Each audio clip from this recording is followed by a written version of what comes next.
నమస్తే, welcome to N99 Telugu news. నేను మీ ఆదిత్య. ముందుగా బులెటిన్ హెడ్లైన్స్. ఇవాళ 5 జిల్లాల కలెక్టర్లతో ధరణి కమిటీ భేటీకి క్షేత్రస్థాయి భూ సమస్యలపై ఆరా తీసే అవకాశం. ఇవాళ హైదరాబాద్కు ఏఐసిసి చీఫ్ ఖార్గే, రేపు బూత్ లెవెల్ ఏజెంట్లతో కీలక భేటీ.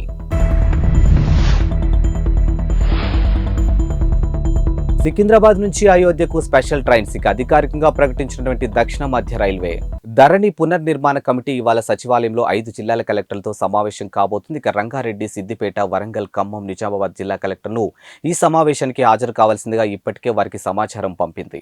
అయితే ధరణి సమస్యలు, వాటి పరిష్కారానికి సలహాలు తహసీల్దార్లు, ఆర్టీఓలు దర్యాప్తు నివేదికలు ఇచ్చే సమయంలో ఎదురవుతున్నటువంటి ఇబ్బందులతో పాటు పోర్టల్లో ఆర్టీఓ, తహసీల్దార్లకు అదనంగా కల్పించాల్సినటువంటి వెసులుబాట్లు, న్యాయ సంబంధిత సమస్యలు చేయాల్సిన మార్పులు చేర్పులతో పాటు నిజామాబాద్ జిల్లాలో భూభారతి వివరాలు రావాలని రెవెన్యూ శాఖ ముఖ్య కార్యదర్శి నవీన్ మిట్టల్ కలెక్టర్లకు ఆదేశాలు జారీ చేశారు. ఇక కలెక్టర్ల నివేదికలను పరిశీలించిన అనంతరం ఎంపిక చేసినటువంటి ప్రాంతాలకు వెళ్లి భూ సమస్యలు అధ్యయనం చేయాలని ధరణి కమిటీ చూస్తుంది. లోక్సభ ఎన్నికల షెడ్యూల్ వచ్చేలోపే డిఎస్సి అనుబంధ నోటిఫికేషన్ జారీకి కసరత్తు జరుగుతుంది. ఈ క్రమంలో విద్యాశాఖలో పదవీ విరమణ చేయనున్న వారితో సహా పలు వివరాలు అధికారులు సేకరిస్తున్నారు. ఇక రాష్ట్రంలో ఈ ఏడాది మొత్తం 3,800 మంది ప్రభుత్వ ఉపాధ్యాయులు పదవీ విరమణ చేయనున్నారు. ఇక మార్చి నెలాఖరు నుంచి పదవి విరామలు ప్రారంభం కానున్నాయి. ఇక కొత్తగా ఉపాధ్యాయ నియామకాలు చేపట్టాల్సి ఉండడంతో పాఠశాల విద్యాశాఖ ఇప్పటికే ఆయా గణాంకాలను సేకరించింది. గత ఏడాది ఆగస్టులో 5,089 ఉద్యోగ ఖాళీల భర్తీకి విద్యాశాఖ నోటిఫికేషన్ జారీ చేసింది. ఇక ఖాళీల సంఖ్యను పెంచి మెగా డిఎస్సి చేపట్టాలని ప్రస్తుత ప్రభుత్వం నిర్ణయించింది. ఇక పాత నోటిఫికేషన్ కు మరో 5,000 ఖాళీలు కలిపి అనుబంధ నోటిఫికేషన్ ఇవ్వనుంది. ఇక లోక్సభ ఎన్నికల కూడా అమల్లోకి వచ్చేలోపే అనుబంధ నోటిఫికేషన్ జారీ చేయాలని భావిస్తూ ఉంది. సీఎం రేవంత్ రెడ్డి వద్ద మరోసారి చర్చించింది. ఇక తుది ఆమోదం పొందాల్సి ఉంది. ఇక తాము అంతా సిద్ధం చేసి ఉంచామని విద్యాశాఖ వర్గాలు చెబుతూ ఉన్నాయి. కేంద్రంలో 2024లో కాంగ్రెస్ పార్టీని అధికారంలోకి తీసుకురావడానికి మేనిఫెస్టో తయారు చేస్తున్నట్లు ఏఐసిసి మేనిఫెస్టో కమిటీ సభ్యుడు ప్రవీణ్ చక్రవర్తి వెల్లడించారు. ఇక రాష్ట్ర మేనిఫెస్టో కమిటీతో ఆయన సమావేశం అయ్యారు. ఇక రాష్ట్రంలో శాసనసభ ఎన్నికల సమయంలో వెల్లడించినటువంటి మేనిఫెస్టో అమలు జరుగుతున్న తీరు, ప్రజల నుంచి వస్తున్నటువంటి స్పందన, ఇతర అంశాలపై పార్టీ నేతలతో ఆయన చర్చించారు. ఏఐసిసి మేనిఫెస్టో కమిటీ చైర్మన్ కేంద్ర మాజీ మంత్రి చిదంబరం ఉన్నారని అన్నారు ఆయన. ఇక తాము ప్రతి రాష్ట్రానికి వెళ్లి విధానాలు, ప్రజల నుంచి సలహాలు, సూచనలు తీసుకుంటున్నట్లు చెప్పారు. ప్రజల నుంచి ప్రత్యేకంగా అభిప్రాయాలు, సలహాలు తీసుకుంటున్నామని వివరించారు. ఇక మైనారిటీ, ఓబీసీ, ట్రాన్స్జెండర్స్ అనేక వర్గాలతో సమావేశమయ్యాయని, ఆయా వర్గాల నుంచి కీలక అంశాలు పరిగణలోకి తీసుకుంటున్నట్లు ప్రవీణ్ చక్రవర్తి వివరించారు. ఇక ప్రజల అభిష్టం నెరవేరేలా మేనిఫెస్టో ఉంటుందని తెలిపారు.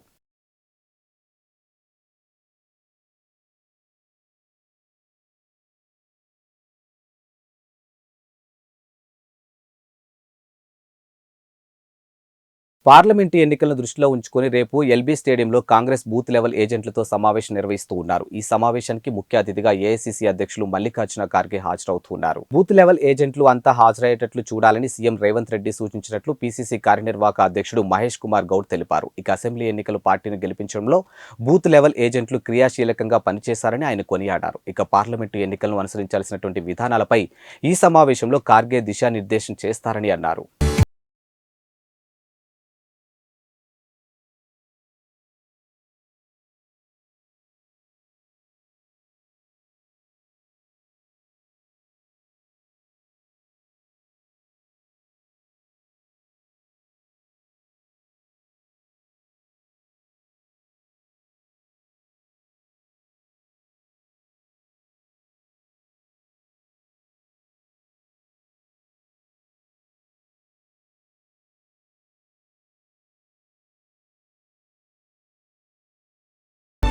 AP CM YS Jaganmohan Reddy ఇవాళ తిరుపతికి వెళ్లనున్నారు. ఇక తాజ్ హోటల్లో జరిగే ఇండియా టుడే ఎడ్యుకేషన్ సమ్మిట్ లో ముఖ్యమంత్రి జగన్, మంత్రి బొత్స సత్యనారాయణ పాల్గొనున్నారు. రాష్ట్ర ప్రభుత్వ పాఠశాల అమలవుతున్నటువంటి సంస్కరణలపై ముఖ్యమంత్రి ప్రసంగించనున్నారు.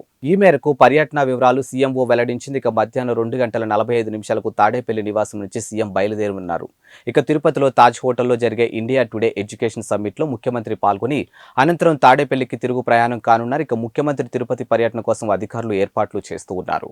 అంబేద్కర్ గారి విగ్రహం ఇది ఇనాగరేషన్ 19వ తారీఖున విజయవాడలో ఒక గొప్ప కార్యక్రమం జరుగుతుంది. దాదాపుగా 404 కోట్ల రూపాయలు, దాదాపుగా 19 ఎకరాలలో 125 అడుగుల బాబాసాహెబ్ అంబేద్కర్ గారి విగ్రహం ఆవిష్కరణ జరుగుతూ ఉంది.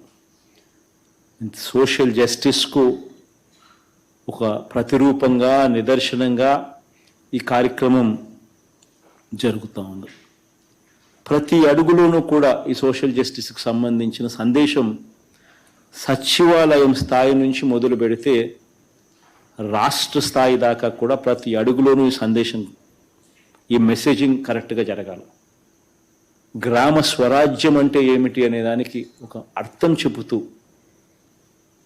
గ్రామ స్థాయిలోనే పరిపాలన అనే దానికి మీనింగ్ అనేది ఏమిటి అని తెలియజేస్తూ, ఒక కరప్షన్ లేని వ్యవస్థ, ఒక వివక్షకు తావు లేని వ్యవస్థ ఏకంగా గ్రామ స్థాయిలో ఈరోజు మనం తేగలిగినాము అని అంటే నిజంగా ఒక గొప్ప మార్పు జరిగింది రాష్ట్రంలో.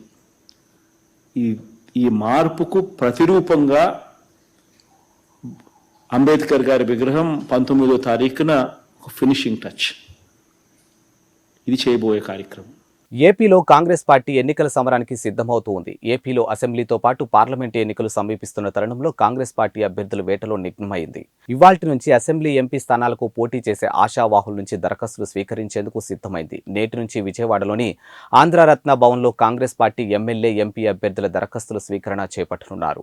AP Congress party incharge Manikrao Tagore దరఖాస్తులు స్వీకరిస్తూ ఉన్నారు. ఉదయం 11 గంటలకు మొదటి అప్లికేషన్ మాణిక్రావు ఠాకూర్ ఇవ్వనున్నారు. ఏపీ కాంగ్రెస్ లో చేరిన వారికి కూడా అప్లికేషన్లు ఇవ్వనున్నారు. ఏపీ కాంగ్రెస్ సభ్యత్వమే అభ్యర్థి మొదటి అర్హత ప్రకటించారు. ఇక పూర్తి అర్హతల పరిశీలన అనంతరం అభ్యర్థులను నిర్ణయిస్తారని ఇప్పటికే ఏపీ పిసిసి అధ్యక్షురాలు షర్మిల తెలిపారు. ఏపీ కాంగ్రెస్ మాజీలకు పెద్దపీట వేనున్నట్లు తెలిసింది. ఇక తిరిగి కాంగ్రెస్ గూటికి చేరాలని మాజీలకు ఇప్పటికే ఏపీ పిసిసి అధ్యక్షురాలు షర్మిల పిలుపునిచ్చింది. ఇప్పటికే మాజీలతో పాటు ఎమ్మెల్యేలు తమతో టచ్లో ఉన్నారని ఏఐసిసి వర్గాలు పేర్కొంటూ ఉన్నాయి. ఇక ప్రస్తుతం జిల్లాల పర్యటనలో ఉన్నటువంటి ఏపీసీసీ అధ్యక్షురాలు వైఎస్ షర్మిల నేరుగా కలిసి తమకు అవకాశం ఇవ్వాలని ఆశావాహులు కోరుతున్నట్లు తెలిపింది. ఇదిలా ఉండగా షర్మిల కాంగ్రెస్ బాధ్యతలు స్వీకరించినప్పటి నుంచి పార్టీని బలోపేతం చేసే పనిలో నిమగ్నమయ్యారు. ఇందులో భాగంగానే ఆమె ఈ నెల 23 నుంచి 9 రోజుల పాటు రాష్ట్ర వ్యాప్తంగా అన్ని జిల్లాల్లో పర్యటిస్తూ ఉన్నారు. ఇచ్చాపురం నుంచి ఇడుపులపాయి వరకు ఈ పర్యటన కొనసాగుతూ ఉంది. ఈ పర్యటనలో భాగంగా ఆమె జిల్లాల వారీగా సమన్వయ సమావేశాలు ఏర్పాటు చేస్తారు. ప్రతిరోజు 2 జిల్లాల్లో కోఆర్డినేషన్ సమావేశాలు నిర్వహించాలని తలపెట్టారు.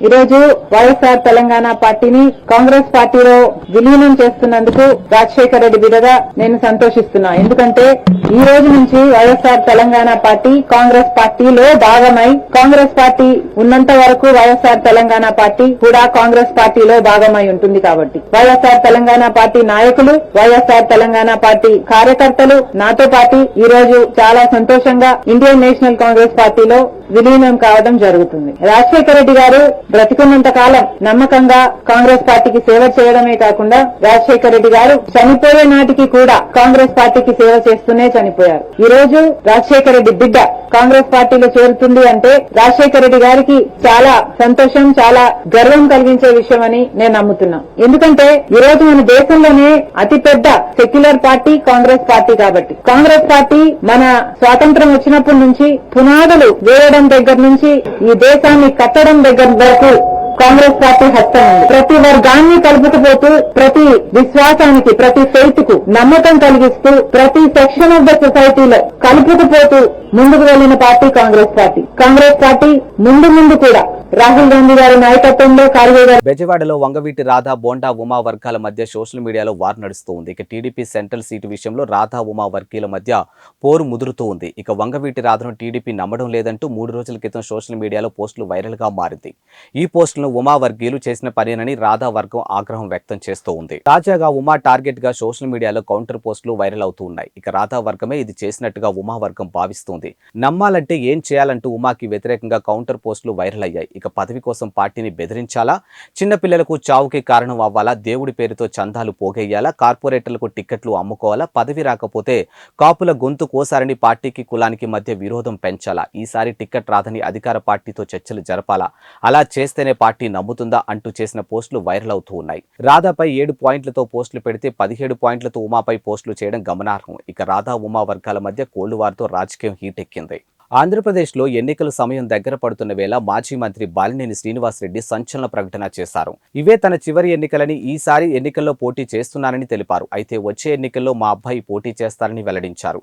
తాను పట్టాల కోసం వెళ్లి కూర్చుంటే పార్టీ మారుతుందని రకరకాల వార్తలు వచ్చాయని అన్నారు. అందరి దయతో తిరిగి ఒంగోలులోనే పోటీ చేస్తున్నానంటూ స్పష్టం చేశారు. ఎంపీ మాగుంట శ్రీనివాసరెడ్డి తాను కలిసి పోటీ చేస్తానని చాలాసార్లు చెప్పామని, ఆ ప్రయత్నాలు కొనసాగుతున్నాయని అన్నారు. ఇక దేవుడి దయ వల్ల అది సాధ్యపడుతుందని భావిస్తున్నట్లు ఆశాభావం వ్యక్తం చేశారు. ఇక సీఎం వైఎస్ జగన్ నాయకత్వంలో ఏపీలో మరోసారి వైసీపీ జెండా ఎగరటానికి ప్రతి కార్యకర్త కృషి చేయాలని బాలినేని పిలుపునిచ్చారు. ఒంగోలు ప్రజలకు చేసినటువంటి వాగ్దానం నెరవేర్చుకుంటే రాజకీయాలు మానుకుంటానని చెప్పా, అది సాధించనని ఆనందం వ్యక్తం చేశారు. ఇక పేదల స్థలాల కోసం 231 కోట్ల రూపాయలు విడుదల చేసినటువంటి సీఎం జగన్ కు ధన్యవాదాలు తెలిపిన ఆయన 25,000 మందికి పట్టాలు ఇవ్వటమే కాదు, ఇల్లు కట్టించి ఇచ్చేందుకు కృషి చేస్తానని అన్నారు. ఇక మౌలిక సదుపాయాలు కల్పన పూర్తి చేసి వచ్చే నెల 10వ తేదీలోపు సీఎం జగన్ చే ఇళ్ల పట్టాల పంపిణీ కార్యక్రమం ఉంటుందని తెలియజేశారు. ఇక రాష్ట్రమంతా జగనన్న కాలనీలు వచ్చినా ఒంగోలులో టీడీపీ నేతలు అడ్డుకున్నారని ఆరోపించారు. ఇక భగవంతుడి దయ, సీఎం వైఎస్ జగన్మోహన్ రెడ్డి దయ వల్ల ఇళ్ల స్థలాలకు డబ్బులు వచ్చాయంటూ సంతోషం వ్యక్తం చేశారు. ఒంగోలు 25,000 మంది పట్టాలు ఇవ్వలేకపోతే నేను పోటీ చేయను అని చెప్పాను. చాలా మంది అన్నారు, ఎందుకు అట్లా చెప్తున్నావు, అది ఒకవేళ రాకపోతే మరి మీ పోటీ చేసేదానికి ఇబ్బంది కదా అని అంటే, పర్వాలేదు, నేను చేయలేకపోతే నేను రాజకీయాలు మానేస్తాను తప్ప ఒంగోలు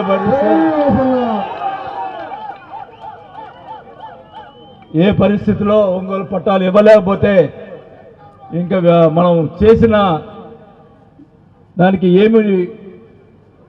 మనం ఏం చేయలేకపోయాం, పట్టాలు కూడా ఇవ్వలేకపోతే ఇంకా అనవసరం అని చెప్పి ఆ రోజు చెప్పడం జరిగింది. మరి ముఖ్యంగా ఈ 25,000 పట్టాలకి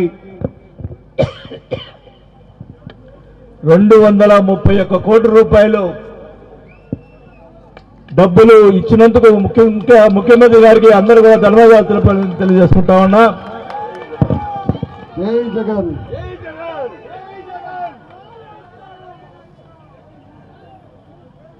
ప్రతి పేదవాళ్ళు, అక్క చెల్లెమ్మలకి నా ఒకటే కోరిక, ఇళ్ల పట్టాలు ఇవ్వటం కాదు, 25,000 మందికి ఇల్లు కట్టించే ఏర్పాటు చేస్తామని చెప్పి కూడా ఈ సభ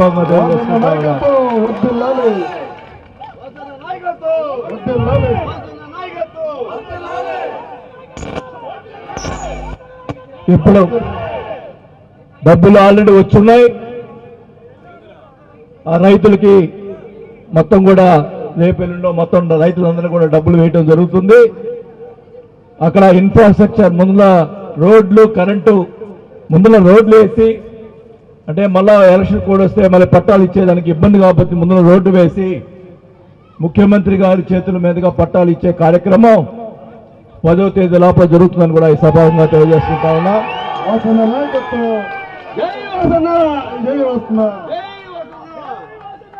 నేను ఒకటే చెప్తా ఉన్నా, ఒంగోలు పట్టణంలో ఇంకా ఎవరైనా ఇల్లు లేకుండా ఉన్న వాళ్ళు ఎవరుంటే కూడా, ఇల్లు లేని వాళ్ళు ఇంకా ఏమైనా మిస్ అయి ఉంటే వాళ్ళు అప్లై చేసుకోండి, నా దగ్గరికి వచ్చి చెప్పండి, మాకు ఇల్లు లేదంటే తప్పకుండా శాంక్షన్ చేసి ఏర్పాటు చేస్తామని చెప్పి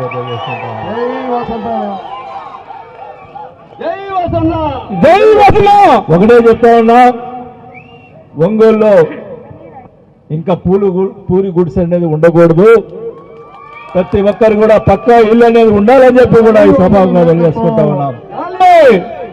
ఈ రాష్ట్రం అంతా కూడా జగనన్న కాలనీలు వెలిసినాయి, కానీ ఒంగోలులో మనం పట్టాలు ఇచ్చేదానికి, వాళ్ళు కొని ఇచ్చేదానికి ఎందుకని ప్రభుత్వం భూమి మరి దేశం మొత్తం ఎప్పుడెప్పుడు అని ఎదురు చూస్తున్నటువంటి అయోధ్య రామ మందిర ప్రారంభోత్సవం మహోత్తరం ఘట్టం పూర్తయింది. ఇక శ్రీరాముడి జన్మస్థలమైనటువంటి అయోధ్యలో బాలరాముని ప్రాణ ప్రతిష్ఠ అనంతరం స్వామివారి దర్శనానికి భక్తులు పోటెత్తారు. ఇక భక్తుల రద్దీని దృష్టిలో పెట్టుకుని హైదరాబాద్ నగరం నుంచి 17 ప్రత్యేక రైళ్లు నడపాలని భారతీయ రైల్వే నిర్ణయించింది. దక్షిణ మధ్య రైల్వే జనవరి 29 నుంచి ఫిబ్రవరి 29 వరకు మొత్తం 41 ట్రిప్పులు తిప్పుతుంది. ఇందులో సికింద్రాబాద్ నుంచి 17 ప్రత్యేక ట్రిప్పులు ఉన్నాయి. ఇక ఈ నెల 29, 31, ఫిబ్రవరి 2, 5, 7, 9 తేదీలో అయోధ్యకు స్పెషల్ ట్రిప్పులు ఉన్నాయి. అంతేకాక ఫిబ్రవరిలో 11, 13, 15, 17, 18, 19, 21, 23, 25, 27, 29 తేదీలో ఈ రైలు నడవనున్నాయి. ఇక ప్రతిరోజు సికింద్రాబాద్ నుంచి దానాపూర్కు ఎక్స్ప్రెస్ రైలు నడుస్తుంది. ఇక ఉదయం 9 గంటల 25 నిమిషాలకు బయలుదేరి ఈ రైలు టికెట్లు దొరకడం చాలా కష్టంగా మారింది.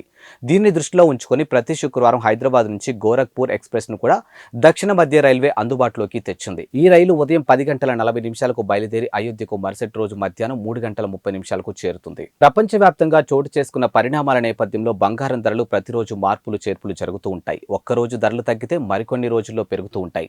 బంగారం కొనుగోలు చేసే వారికి నిన్న మొన్నటి వరకు ధరలు బెంబేలెత్తిస్తున్నప్పటికీ వరుసగా 3 రోజులు ధరలు స్థిరంగా ఉన్నాయి. బులియన్ మార్కెట్లో 22 క్యారెట్ల బంగారం రేటు 10 గ్రాములు 57,800 వద్ద ట్రేడింగ్ అవుతుంది. అలానే 24 క్యారెట్ల బంగారం తులానికి 63,050 వద్ద స్థిరంగా ఉంది. ఇక ఈ రోజు ఢిల్లీలోని 22 క్యారెట్ల గోల్డ్ రేటు తులానికి 57,950 ఉండగా 24 క్యారెట్ల మేలిమి బంగారం తులానికి 63,200 వద్ద స్థిరంగా కొనసాగుతోంది. హైదరాబాద్ బులియన్ మార్కెట్లో వరుసగా 3 రోజులుగా బంగారం ధరలు స్థిరంగా ఉన్నాయి. 22 క్యారెట్ల బంగారం రేటు 10 గ్రాములు 57,800 వద్ద ట్రేడింగ్ అవుతూ ఉండగా 24 క్యారెట్ల బంగారం 63,050కి కొనసాగుతుంది. ఇక వరంగల్, విజయవాడ, విశాఖపట్నంలో కూడా ఇవే ధరలు కొనసాగుతూ ఉన్నాయి. ఇక బులియన్ మార్కెట్లో బంగారం ధర నేడు స్వల్పంగా తగ్గింది. ఇక కిలో వెండిపై 500 తగ్గి 75,000కు కొనసాగుతుంది.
Real name is Niaz.